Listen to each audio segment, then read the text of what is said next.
आता कोण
हॅलो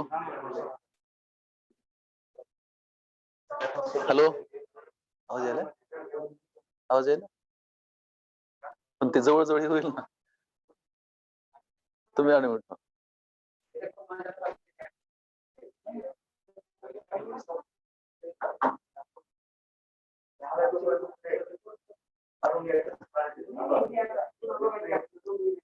आज 11 नोव्हेंबर 2020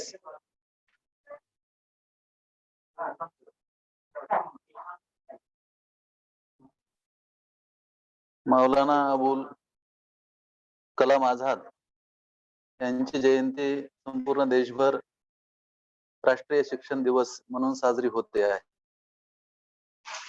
या निमित्ताने महाविद्यालयात काही उपक्रमांचे आयोजन करण्यात आले आहे.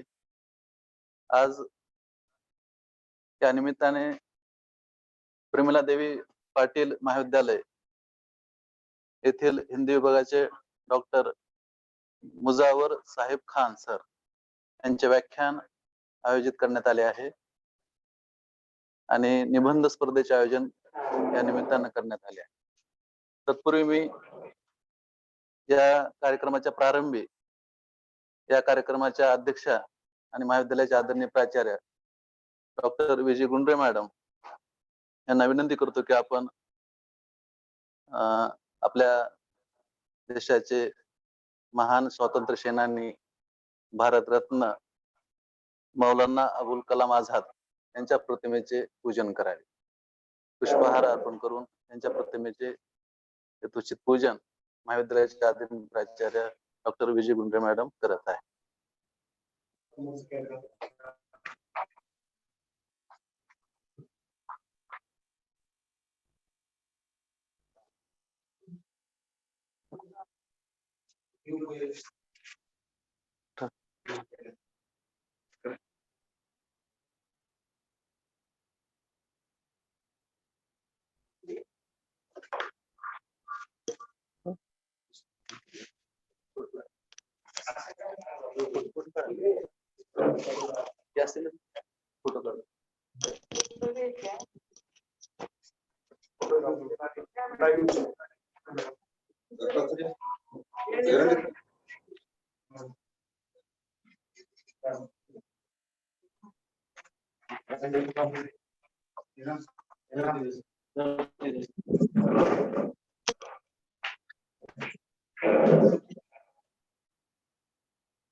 धन्यवाद मॅडम.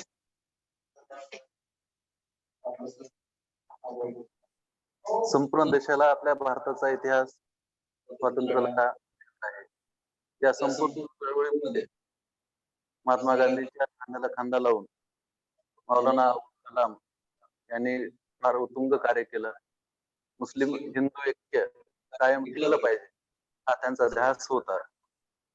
स्वतंत्र पाकिस्तान निर्मितीला त्यांचा विरोध होता आणि पहिले शिक्षण मंत्री म्हणून त्यांनी केलेलं काम हेही आपल्या सर्वांच्या आठवणीत आहे. हा सर्व भाग प्रमुख व्याख्याते आपल्या विचारामध्ये ठेवतील. तत्पूर्वी मी आजच्या कार्यक्रमाचे व्याख्याते मुजावर साहेब यांचा परिचय करून देण्यापूर्वी या कार्यक्रमाचं प्रस्ताव ठेवण्याची विनंती मी शिंदे सर, महाविद्यालयाचे उपाचार्य डॉक्टर रमेश शिंदे सर हे प्रस्तावित करतो. सर.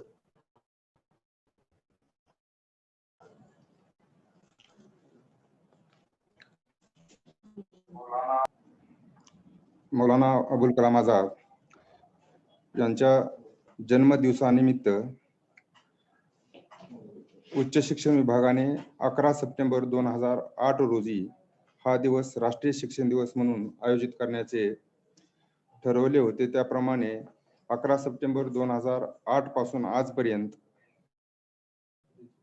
11 नोव्हेंबर हा दिवस राष्ट्रीय शिक्षण दिवस म्हणून मोठ्या उत्साहाने साजरा केला जातो.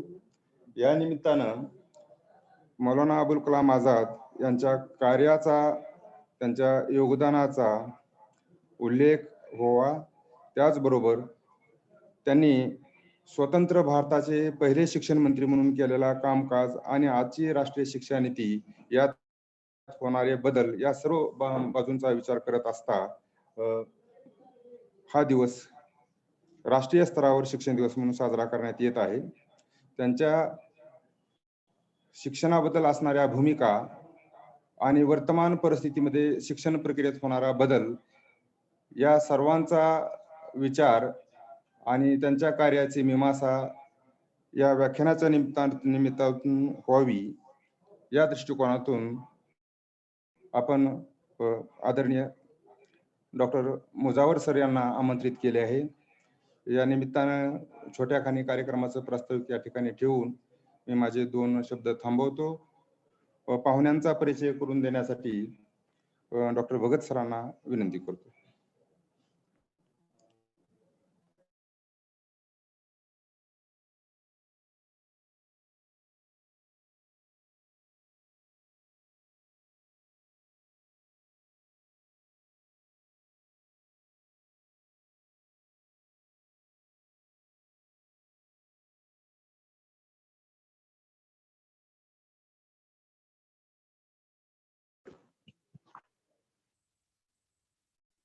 धन्यवाद सर. सर्वप्रथम नॅशनल एज्युकेशन डेच्या सर्वांना या ठिकाणी जमलेल्या सगळे शिक्षक, कर्मचारी आणि विद्यार्थी मित्रांना या ठिकाणी मी शुभेच्छा देतो. आज आपणास या नॅशनल एज्युकेशन डे निमित्त आपल्याला मार्गदर्शन करण्यासाठी लाभलेले सन्माननीय प्राध्यापक मुजावर साहेब अली खान नायब अली यांचा परिचय करून देण्यास मला अत्यधिक आनंद होतो. प्राध्यापक मुजावर साहेब खान नायब अली हे सद्यस्थितीला हिंदी विभागात सहयोगी प्राध्यापक या पदावर माऊली विद्यापीठ केज संचालित प्रमिला देवी पाटील कला आणि विज्ञान महाविद्यालय नेकनूर तालुका जिल्हा बीड या ठिकाणी सहयोगी प्राध्यापक पदावर कार्यरत आहेत. त्यांचे शिक्षण MA, MPhil, PhD असून त्यांनी आपली MPhil ची रिसर्च वर्क श्री नरेश मेहता कृत महाप्रस्थान एक अध्ययन जे खंडकाव्य आहे यावर केलेले आहे. त्यांची PhD चा विषय उस्मानाबाद जिल्हे के मुस्लिम लोकगीतों का अध्ययन ही यावर चालू आहे. आणि या दोन्ही MPhil आणि PhD हे दोन्ही ते शिक्षण जे आहेत ते डॉक्टर बाबासाहेब आंबेडकर मराठवाडा विद्यापीठ औरंगाबाद यांच्या मार्फत. त्यांनी आजपर्यंत आंतरराष्ट्रीय आणि राष्ट्रीय कार्यशाळा, वेबिनार, सेमिनार्स यांच्या मार्फत 25 शोध निबंध प्रकाशित केलेले आहे. वेगवेगळ्या वृत्तपत्रांमध्ये, समाचार पक्षिकांमध्ये आणि वेगवेगळ्या मासिकांमध्ये त्यांचे लेख, कविता, वेगवेगळ्या कहाणी हे प्रकाशित झालेले आहे. याबरोबरच ते विविध सामाजिक संघटनांमध्ये सुद्धा आपला सक्रिय सहभाग नोंदवित असतात. बालघाट शैक्षणिक संस्था या संस्थेचे ते अध्यक्ष आहेत आणि नुकतेच त्यांनी या संस्थेचं सचिव पदाला सुद्धा कार्यरत आहे. माहुली विद्यापीठ केज येथे संचालित प्रमिला देवी पाटील कला वाणिज्य महाविद्यालयात मागील बऱ्याच वर्षापासून ते कार्यरत आहेत आणि आज आपणास त्यांचे मार्गदर्शन प्राप्त होणार आहे. या निमित्त मी त्यांचं महाविद्यालयाच्या वतीने सन्मानपूर्वक स्वागत करतो आणि त्यांनी आम्हाला मार्गदर्शन करावे विनंती करतो. धन्यवाद. धन्यवाद सर. डॉक्टर इंद्रजित भगत सर यांनी आजचे प्रमुख वक्ते मुजावर साहेब खान सर यांचा अभ्यासपूर्ण असा परिचय करून दिलेला आहे. निश्चितच सर आपल्याला मौलाना अबुल कलाम आझाद यांचं व्यक्तिमत्व आणि त्यांचं कार्य आणि सध्याची शैक्षणिक परिस्थिती यावर भाष्य करतील. मी सरांना विनंती करत आहे, आपण विचार मांडावे. डॉक्टर मुजावर साहेब खान सर.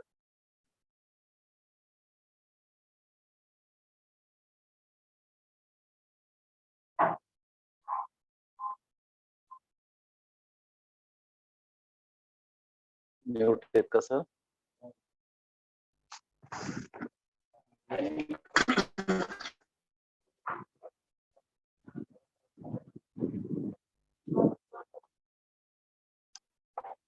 सर मुजावर सरांना करा ना.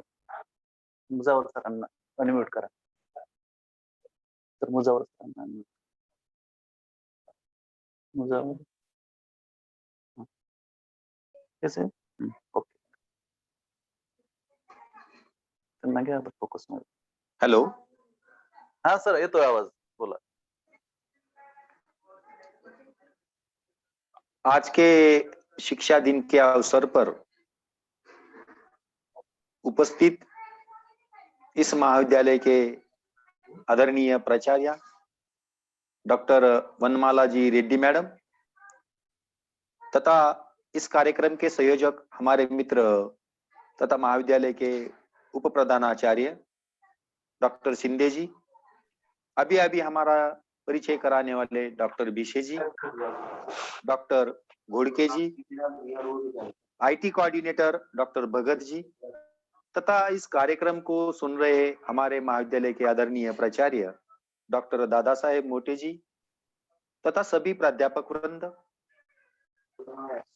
शिक्षकेतर कर्मचारी, प्रशासकीय अधिकारी, मुख्य तौर पर जिसके लिए यह कार्यक्रम का आयोजन किया गया है वह सभी छात्र एवं छात्राएं। सर्वप्रथम मैं मौलाना आजाद के प्रतिमा का वंदन अभिवादन करता हूं। उनके बारे में उन्होंने सर्वप्रथम एक बात कही हुई है, उनका बहुत ही मशहूर ऐसा शेर है, सूरज हूँ जिंदगी की, सूरज हूँ जिंदगी की रमक छोड़ जाऊंगा, मैं डूब भी गया तो शमक छोड़ जाऊंगा। मौलाना आजाद जी का असली नाम महिउद्दीन था। इनका जन्म 11 नवंबर 1888 में मुस्लिम की काशी जिसे माना जाता है ऐसे मक्का शरीफ में हुआ। इनकी 10 साल की उम्र में ही इन्हें भारत फिर लौटना पड़ा।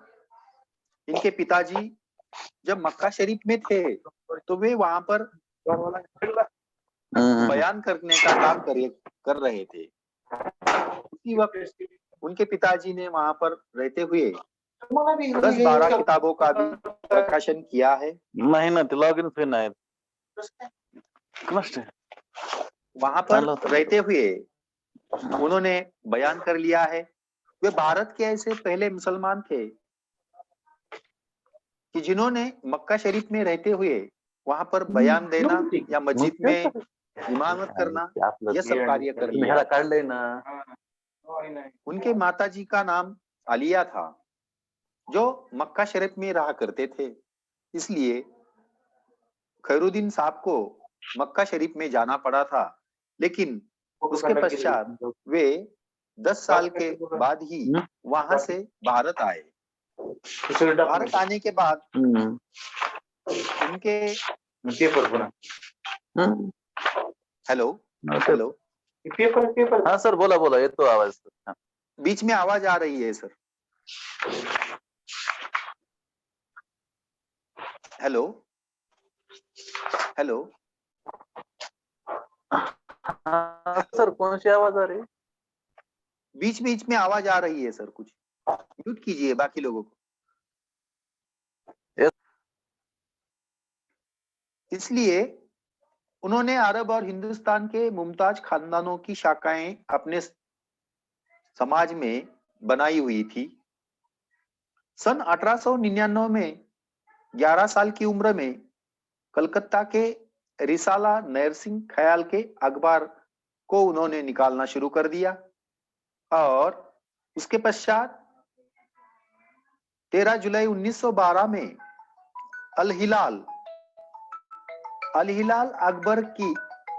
अखबार की निकालना शुरू कर दिया, जिसकी धूम पूरे बंगाल में मच गई थी.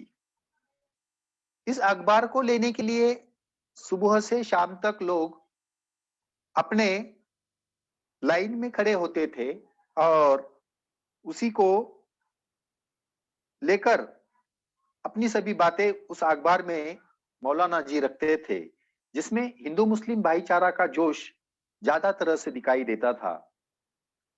यह बात जब आगे बढ़ती गई तो इनके अखबार को देखकर अंग्रेजों के आंखों में यह भी चुभने लगा और आखिरकार यह भी अखबार उन्हें बंद करना पड़ा. और इतनी छोटी सी उम्र में उन्होंने इतनी बड़ी कामयाबी हासिल की थी, इसका मतलब उन्हें कुदरत की देन थी.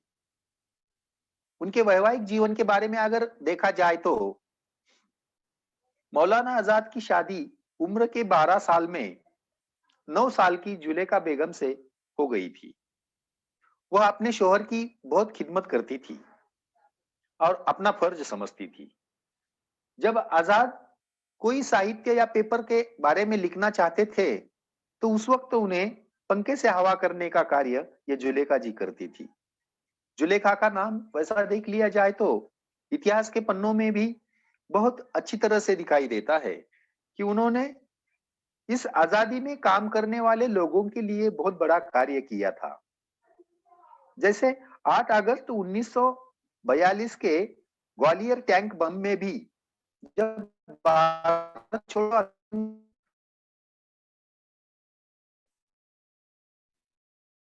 को कर गया, अहमदनगर जेल में रख लिया गया था. उसके बाद अंग्रेजों ने इस समय हिंदुस्तान के बहुत सारे कैदियों को या इनकलाबी को यहाँ पर तकलीफ देना शुरू कर लिया था. ऐसे वक्त में उनकी बीवी जुलेखा भी इस प्रकार के कार्य में डटकर सामना कर रही थी, लेकिन उसी समय इस जुलेखा बेगम को टीबी के बीमारी से ग्रस्त होना पड़ा और ऐसे समय में वह मौलाना ने अपनी पूरी जिम्मेदारी डॉक्टर बीसी राय को सौंप दी थी. लेकिन उनका इलाज करते करते उनकी उसी में जान भी चली गई. लेकिन जान जाने के पश्चात वह हमेशा डॉक्टर राय से कहा करती थी कि मुझे एक बार मौलाना को दिखा दो, यानी मौलाना आजाद को मिलाओ. मगर मिलना मुनासिब था क्योंकि वे जेल में बंद थे. ऐसे में तड़पते तड़पते जुलेखा बी ने 9 अप्रैल 1943 को आखिर की सांस ले ली और इस दुनिया से वह चली गई. इस दुनिया से चली जाने के पश्चात अपने पति का चेहरा देखना मुनासिब हो गया. आखिरकार जब उसका जनाजा उठाया गया तो उसी वक्त मौलाना अब्दुल कलाम आजाद भी उस जनाजे में शिरकत नहीं कर पाए, वे जेल में थे. उनका विधि किया. इतना ही तो एक कवि, लेखक, पत्रकार, स्वतंत्रता के सेनानी भी थे. भारत को आजादी के बाद वे एक महत्वपूर्ण राजनीतिक पद पर भी रहे. उन्होंने महात्मा गांधी के सिद्धांतों का समर्थन किया. उन्होंने हिंदू मुस्लिम एकता के लिए कार्य किया तथा वे अलग मुस्लिम नेताओं में से एक नेता थे. खिलाफत के आंदोलन में भी उनकी भूमिका महत्वपूर्ण रही है। 1923 में भारतीय राष्ट्रीय कांग्रेस के प्रेसिडेंट बन जाने के पश्चात उन्होंने कांग्रेस के लिए और भारत की आजादी के लिए बहुत सारी कोशिश कर ली। उसी के साथ साथ 1940 और 45 के बीच भी वे अध्यक्ष रहे। सर्वप्रथम उन्होंने उत्तर प्रदेश के रामपुर से चुनाव लड़ लिया और वहां से वे सांसद हो गए और भारत के शिक्षा मंत्री बने। भारत के शिक्षा मंत्री बनने के पश्चात मौलाना जी ने बहुत बड़े कार्य कर लिए, जो शिक्षा नीति के तौर पर आज हम देखते आ रहे हैं। जो शिक्षा नीति पहले ही तय की गई थी, उसी का सार लेकर आज नई शिक्षा नीति बनाई जा रही है। मौलाना जी ने धारासार सत्याग्रह में अहम इनकलाबी क्रांतिकारी का कार्य किया था। भारत छोड़ो आंदोलन में वे सक्रिय भूमिका बजाते रहे। उसी तरह अन्य नेताओं की तरह भी वे 3-4 साल जेल में रहे। भारत को आजाद करने के पहले या शिक्षा मंत्री बन जाने के पश्चात उन्होंने आज जो विश्वविद्यालय अनुदान आयोग, जिसको कि यूजीसी कहा जाता है, उसकी स्थापना उन्होंने कर दी तथा साथ ही साथ आईआईटी के जो कॉलेज आज दुनिया में कंप्यूटर जगत का नाम कमा रही है, ऐसे कॉलेजों को भी निर्माण उन्होंने ही उनके हाथों से किया गया है, जो कार्य उनके लिए अविस्मरणीय कार्यों में से एक कार्य था। स्वतंत्र भारत के शिक्षा मंत्री बनने के पश्चात 11 वर्ष तक राष्ट्र की शिक्षा नीति का मार्गदर्शन भी उन्होंने किया है। मौलाना आजाद को भारतीय प्रौद्योगिक संस्था यानी आईआईटी और विश्वविद्यालय अनुदान आयोग की स्थापना को करने का कार्य बहुत ही महत्वपूर्ण माना जाता है। इसकी विकसित करने के लिए उत्कृष्ट संस्था के तौर पर भी उन्होंने यहां पर रखा हुआ है। संगीत नाटक अकादमी, साहित्य अकादमी, ललित कला अकादमी, इन सभी का 1953 से लेकर 54 तक उन्होंने निर्माण किया हुआ है। साथ ही साथ केंद्रीय सलाहकार शिक्षा बोर्ड के अध्यक्ष होने पर सरकार से केंद्र और राज्यों दोनों के अतिरिक्त विश्वविद्यालयों में सार्वभौमिक प्राथमिक शिक्षा, 14 वर्ष तक की आयु की शिक्षा, व्यावसायिक प्रशिक्षण, कृषि शिक्षा और तकनीकी शिक्षा जैसे सुधारों को भी उन्होंने बड़ी वकालत से सामने लाया है। मौलाना अब्दुल कलाम आजाद सच्चे राष्ट्रभक्त थे, एक कुशल वक्ता तथा महान विद्वान थे। पुराने एवं नए विचारों में अद्भुत सामंजस्य रखने वाले हिंदू मुस्लिम एकता के प्रबल समर्थक माने जाते थे। देश सेवा और इस्लाम सेवा दोनों को एक दूसरे का पूरक मानते थे। हिंदू और मुस्लिम दोनों ही संस्कृति के अनूठे सम्मिश्रता के मिश्रण की एक मिसाल डॉक्टर मौलाना अब्दुल कलाम आजाद जी थे। मौलाना अब्दुल कलाम आजाद ने कहा था कि हमें एक पल के लिए भी नहीं भूलना चाहिए, शिक्षा हर एक व्यक्ति का जन्मसिद्ध अधिकार है। हमें यह सुनिश्चित करना चाहिए कि हर व्यक्ति को बुनियादी शिक्षा मिले, बिना इसके वह पूर्ण रूप से एक नागरिक के अधिकार का निर्वहन नहीं कर सकता। बहुत सारे लोग पेड़ लगाते हैं, उनका कहना था बहुत सारे लोग पेड़ लगाते हैं लेकिन उनमें से कुछ को ही फल मिलता है। दिल से दी गई शिक्षा समाज में क्रांति ला सकती है। पंडित जवाहरलाल नेहरू जी पहली बार मौलाना आजाद जी से मिले तो उनका इल्म देखकर वे दंग रह गए। अब हम उनके दिमाग की रोशनी के आदी हो गए, इस प्रकार की बात पंडित जवाहरलाल नेहरू जी ने भी कही। सोने जगने के मामले में भी आजाद जी कहते हैं कि दुनिया जब सोती है वह मेरे लिए बेदारी की असल पूंजी होती है। वह मेरी तन्हाई में अब कोई ख्याल नहीं डाल सकती। जब दुनिया जगती है तो मैं सोया हुआ रहता हूँ। जब वह सो जाता है तो मैं उठ बैठता हूँ। इस आखिरी जुमले से गीता के दूसरे अध्याय का भी श्लोक हमारे जहन में आ जाता है। दिल से निकलेगी न मरकर भी वतन की उल्फत, दिल से निकलेगी न मरकर भी वतन की उल्फत, मेरी मिट्टी से भी खुशबू वतन आएगी। डॉक्टर जाकिर हुसैन जी उसके बारे में कहते हैं कि मैंने रूह की बत्तियां बनाई और जिंदगी के तेल में उसको डाला, मगर उसको कहां से जलाऊं? मैंने अपनी जिंदगी के दिए की पहली बत्ती मौलाना आजाद के दिए से जलाई थी।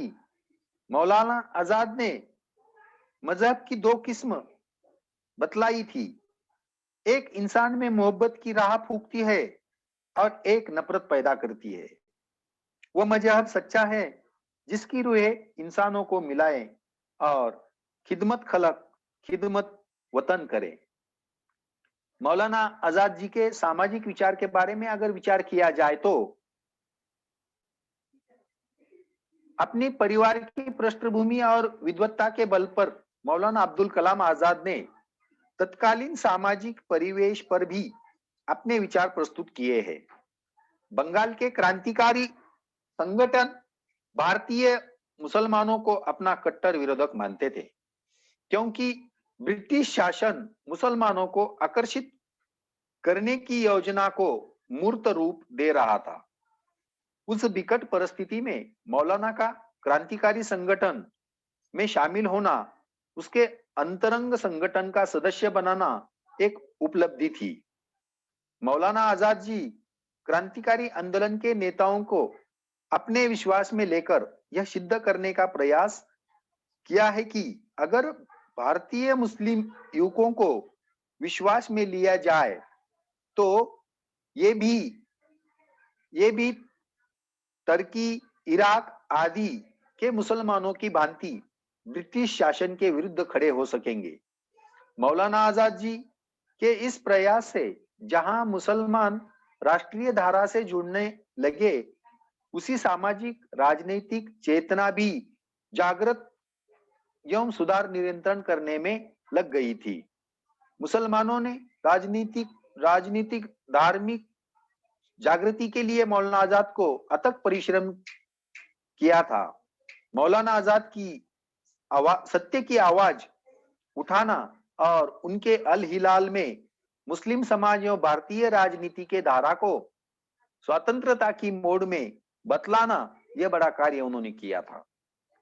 उन्होंने इस बारे में ललकारते हुए कहा था कि साम्राज्य के पंजे में बंदी रहने की लज्जा की अपेक्षा मर जाना अच्छा है। इस्लाम यह नहीं सिखाता कि दूसरे धर्म वालों से बैर रखो। गुलामी बहुत बड़ी लानत है, इसको मिलजुल कर बांटना चाहिए। गुलामी की अर्थी तभी उठेगी जब हर हिंदुस्तान अपने आप को हिंदुस्तानी कहेगा। गांधी जी भी राजनीतिक मैदान में दाखिल नहीं हुआ करते थे। उसी वक्त मौलाना आजाद जी ने अल हिलाल नामक अखबार में अपने संदेश लेकर पूरे भारत में उनकी बात गूंज रही थी। अल हिलाल में धर्म संबंधी लेख, समाज सुधार संबंधी लेख, कुरान संबंधी लेख, साहित्य संबंधी लेख, आलेख, व्याख्या, साहित्य, राजनीति, सभी कुछ चीजों को उन्होंने उसमें मिला रखा था। अल हिलाल केवल उर्दू का ही नहीं अपितु भारतीय पत्रकारिता का एक उच्चतम प्रतिनिधित्व था। यह पत्र केवल मुस्लिम समाज में ही नहीं बल्कि संपूर्ण भारतीय समाज में चेतना जागृत कर रहा था।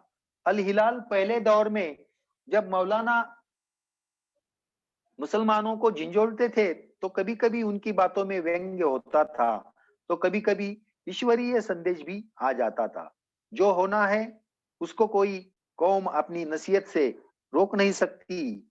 निश्चित ही एक दिन आएगा जब हिंदुस्तान की राजनीतिक क्रांति हो चुकी होगी। गुलामी की बेड़ियां जो उसने स्वयं ही अपने पांवों में डाल ली है, 20वीं सदी की स्वतंत्रता की आंधी की तलवार से कटकर गिर चुकी होगी और वह सब कुछ हो चुकेगा जिसका होना जरूरी है। मान लो कि उस समय हिंदुस्तान की उन्नति का एक इतिहास लिखा जाएगा, तो आपको मालूम है कि उसमें 7 करोड़ इंसानों के संबंधों में क्या लिखा होगा। उसमें लिखा जाएगा कि एक आगामी कौम थी जो हमेशा देश की उन्नति के लिए रोक, देश की भलाई के लिए बदकिस्मी, आजादी के रास्ते में एक भारी पत्थर, अंग्रेज सरकार के हाथ में एक खिलौना, हिंदुस्तान के माथे पर कलंक, देश की उमंगों को दबाने के लिए पत्थर बनकर रह गई। उसमें लिखा जाएगा कि दयनीय जादू से जकड़ा हुआ इंसान का झुंड, जिस हर व्यक्ति को जादूगर ने अपने मंत्र और पशु बल दिया था। अगर तुम कहो कि भारत के इतिहास में हमारे लिए अदर और बड़प्पन का अध्याय हो, तो तुम चुप रहो, जिससे हम कहेंगे मैं पढ़ दूंगा। बेशक इस प्रकार की बात भी उनके बारे में कही गई थी। मौलाना आजाद का यह संदेश उस समय भारत में आया जब मुसलमानों को राष्ट्रीय धारा से अलग रखने के लिए अथक प्रयास किया जा रहा था। मौलाना अब्दुल कलाम आजाद ऐसे प्रतिभावान व्यक्ति थे जिनका जन्म रोज रोज नहीं होता। उन्होंने युवा काल से पहले ही शिक्षा ग्रहण करने की मंजिलें तय की थी। हादी और सिबाली के अब्दुल कलाम को 16 वर्ष की आयु में देखा था, तो उन्हें अब्दुल कलाम का बेटा समझा। सर सैयद अहमद खान ने पुराने विचार वाले मुसलमान विद्वानों की निंदा की और मुसलमानों को प्रगतिशील रास्ते पर चलने का सुझाव दिया। मौलाना आजाद सर सैयद अहमद खान के प्रगतिशील विचारों से बहुत प्रभावित हुए, किंतु उनके ब्रिटिश साम्राज्य के प्रति भक्ति के वे आलोचक थे। वे एक ऐसे परिवार में पैदा हुए थे जहां विद्याधन की धाराएं बहती थी, लेकिन मौलाना आजाद इस धारा में बड़ी सोच समझ के साथ बह रहे थे। उन्हें ज्ञान विज्ञान के भंडार से अंधविश्वास और पारंपरिक तत्वों को निकाला गया था। मौलाना आजाद की प्रत्येक दृष्टि प्रगतिशील मानी जाती है। इस संदर्भ में अपने पिता के बरसी पर उन्होंने मजार पर अपने पिता के मुरीद एकत्रित हुए, लेकिन राय दिया कि यहाँ वार्षिक उर्स करते रहे। मौलाना आजाद ने उन लोगों को सुझाव की निंदा की और पीर मुरीदी से बचने के लिए प्रगतिशील कदम उठाया। मौलाना अब्दुल कलाम आजाद ने सामाजिक स्तर को ऊंचा उठाने के लिए बहुत बड़ा कार्य किया। मौलाना आजाद का सामाजिक धार्मिक दृष्टिकोण बड़ा उदार था। सभी धर्मों, जातिवादियों की एकता के विषय में भी उनका दृष्टिकोण स्पष्ट रूप से होता है। उनके ये विचार, उनकी ये भावनाएं अनुकूल और उत्साहवर्धक थी। यह बात यहाँ हमें सिद्ध होती हुई दिखाई देती है। मौलाना आजाद जी ने कहा था कि कौन सी जंजीरें है जो मुझे यहाँ से ले आई। मेरे लिए शहंशाह की इस यादगार में इस प्रकार जमा कोई नई घटना नहीं। मैंने उस समय भी, जब इन कठिनाइयों के बादल को छा चुके थे, आप लोगों को संबोधित किया। इस प्रकार की बात भी मौलाना जी ने कही। ऐसे महान क्रांतिकारी, भारत के पहले शिक्षा मंत्री, इन्हें 1992 में भारत सरकार ने भारत रत्न से नवाजा था। ऐसे महान शिक्षण मंत्री का आज हम जन्मदिन मना रहे हैं, और इस अवसर पर मुझे एक पंक्ति याद आती है। वतन पर जो फिदा होगा, वतन पर जो फिदा होगा, अमर वह नौजवान होगा, रहेगी जब तक दुनिया, यह अफसाना बया होगा, यह अफसाना बया होगा। ऐसे महान विभूति को फिर एक बार मैं यहाँ अभिवादन करते हुए मेरे वाणी को पूर्ण विराम देता हूँ। और इस महाविद्यालय ने मुझे इस अवसर पर आमंत्रित किया, इसलिए महाविद्यालय के आदरणीय प्राचार्य डॉक्टर वनमाला रेड्डी जी का भी मैं यहाँ आभार व्यक्त करता हूँ। इस कार्यक्रम को आयोजित करने वाले हमारे मित्र डॉक्टर सिंधे जी का भी मैं यहाँ ऋणी रहना चाहता हूँ, जिन्होंने मुझे एक आवाज पर बुला लिया और मैं उनके लिए यहाँ तैयार हुआ। उनके प्रति भी मैं कृतज्ञता ज्ञापित करता हूँ।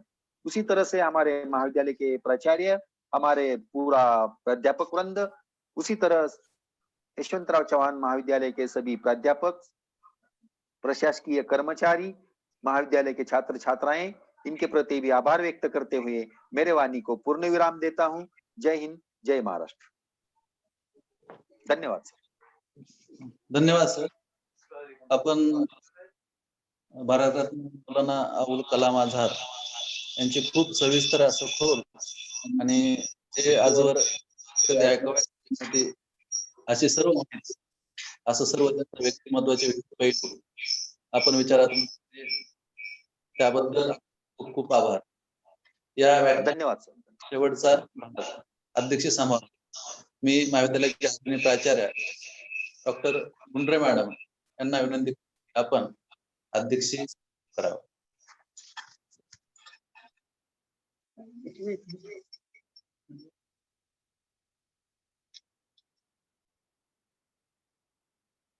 आज दिनांक 11/11/2020 रोजी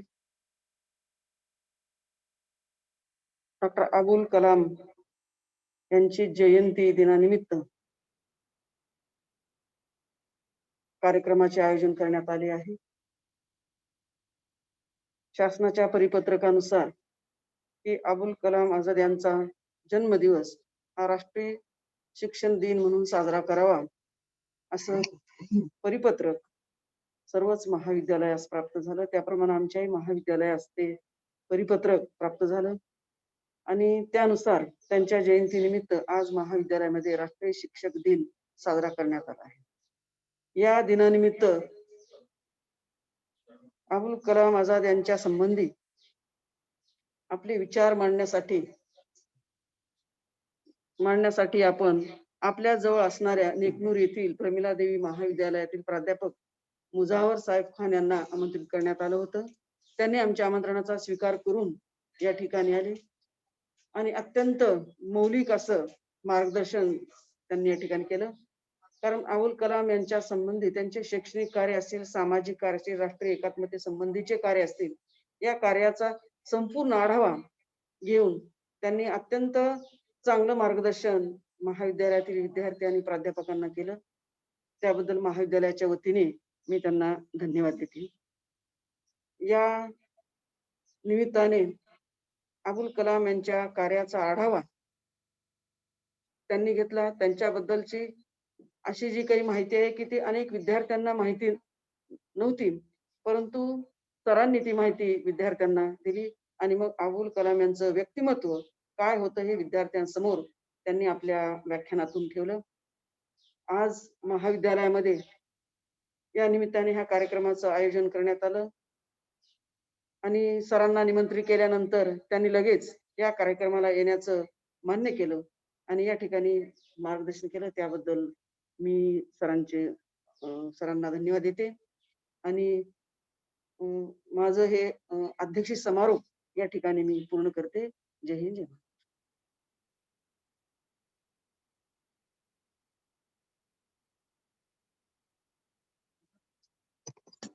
धन्यवाद मॅडम।